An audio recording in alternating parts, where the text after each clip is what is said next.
Mombasa. You probably know it for the beaches, the tasty food, and the wild nights tourists never forget. But behind the palm trees, and past the Instagram filters, there's another side to this city. A side most people don't talk about.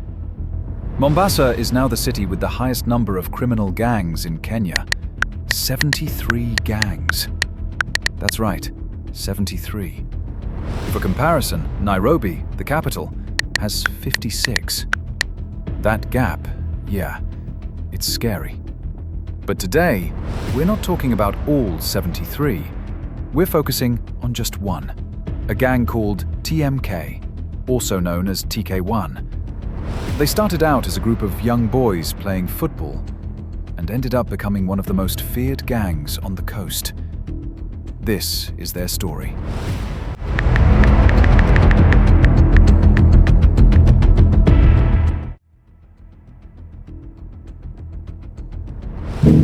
At the center of the TMK gang was a young man. His real name, Mohammed Maxon. But on the streets, everyone knew him as Dogo Presso.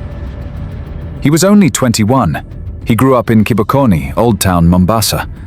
Narrow alleys, salty air, bright sun. As a kid, he loved swimming, playing football barefoot on the beach. Nothing seemed unusual. But those moments, those innocent days, they were actually the beginning of something darker. Because the same boys he played football with became his inner circle. Boba, Shafir, Ameto, his closest friends. Now, his most trusted men. In the beginning, TMK said they had a mission. They claimed they were just protecting their hood. Their main goal? Keep Kibokoni safe from rival gangs in Majengo. Kind of like a neighborhood watch, a street-level defense team. But that didn't last long.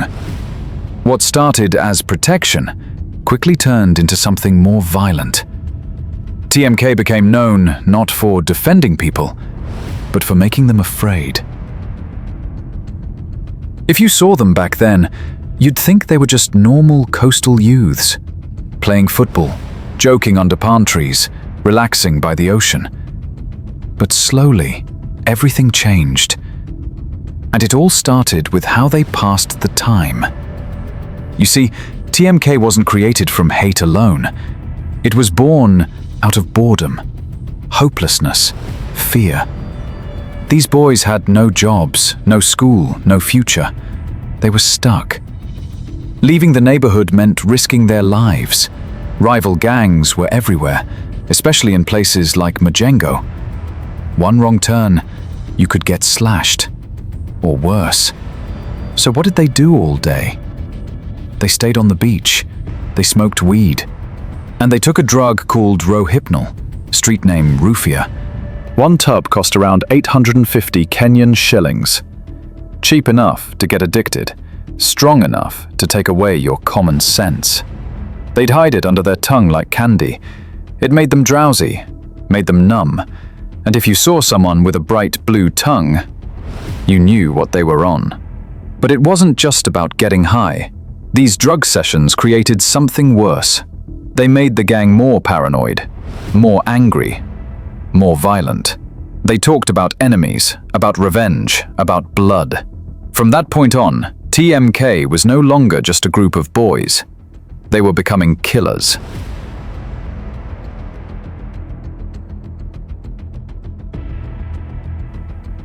Now here's the thing. In Nairobi, gangs were known to carry guns, but TMK, they had a different method. They didn't need bullets. They used pangas, large machetes, sharp, heavy, deadly, and they weren't afraid to show them off. Dogo Presso posted photos, him and his boys, smiling with pangas, wearing gang colors, looking like something from a horror movie. And then, he made it official. A gang logo. Right in the middle, a brutal-looking arc, a symbol of fear. They wanted everyone, friends, enemies, neighbors, to remember it. This wasn't just a gang anymore. It was becoming a brand. And the brand was built on fear. But TMK wasn't alone. Across the divide, in Majengo, there was another gang, Floropa. Their story? Almost the same. Childhood friends, beach football, drugs, violence. The only real difference? They wore different colors and claimed different streets. At first, the beef was online. TMK posted photos with pangas. Floropa replied with photos of 9 machetes. Some even showed off firearms. The captions were full of threats. Stay on your side. We see you. Step into Majengo and you're done. But this wasn't just for likes. This was real. And soon, it turned deadly. August 12th, 2016. Old Town. A wedding was happening. Music, food, dancing. Then, violence. A member of Floropa, Wesso, was there. He was hacked to death. No warning, no chance to escape. No one admitted who did it. But the streets were loud with whispers. TMK was blamed. To Floropa, this was personal. This was war. Wesso's death lit the fuse. And suddenly, weddings, yes, weddings, became battlegrounds. The attacks came fast. Every night, fights, stabbings, funerals. It got so bad that on August 16th, just 4 days later, police made a shocking decision. Night weddings were banned in Mombasa. The idea? Stop the violence, protect innocent lives. But by then, it was already too late.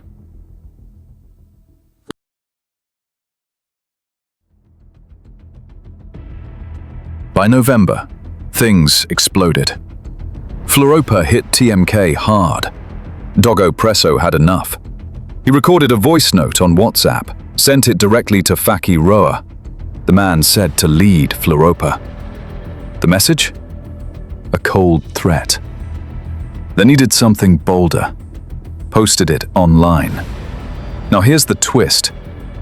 Faki didn't want to fight anymore. But Dogo didn't care. He flooded social media with rage, post after post. I'm coming for heads. I want blood. Floropa tried to calm things down. Dogo mocked them, called them cowards.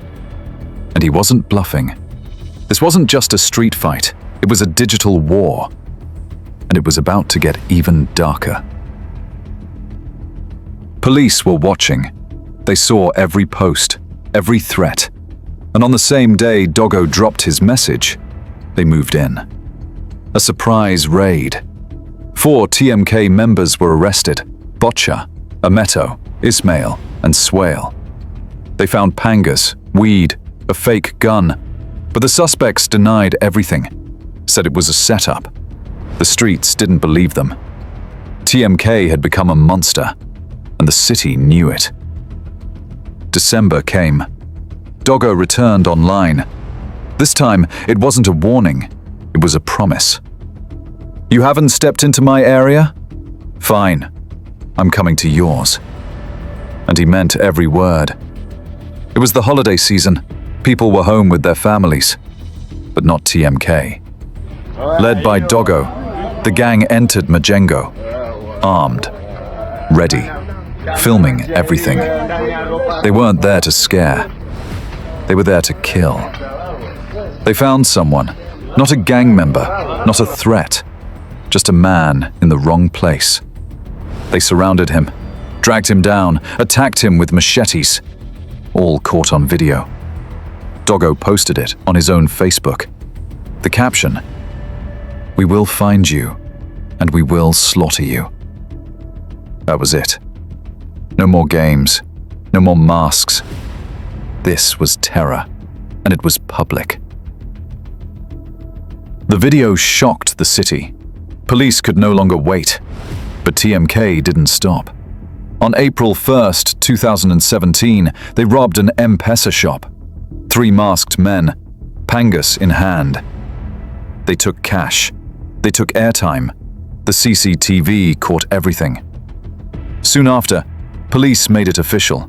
A most wanted list. Dogo Presso was number 1. Ameto, and Bobber followed. Bobber didn't go into hiding.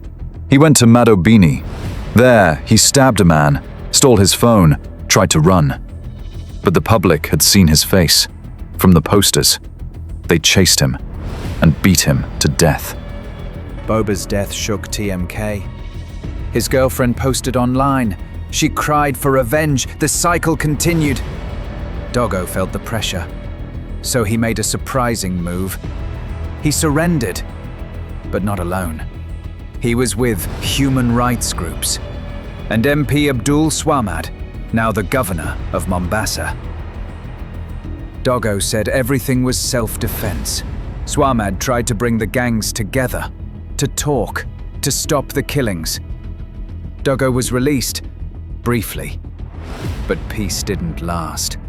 On July 20th, 2017, he was arrested again. This time, bail was set at 15,000 shillings. He walked free, while the city watched in fear. The TMK gang, led by Dogo Presso, left deep scars. Families broken, communities afraid, a city wounded.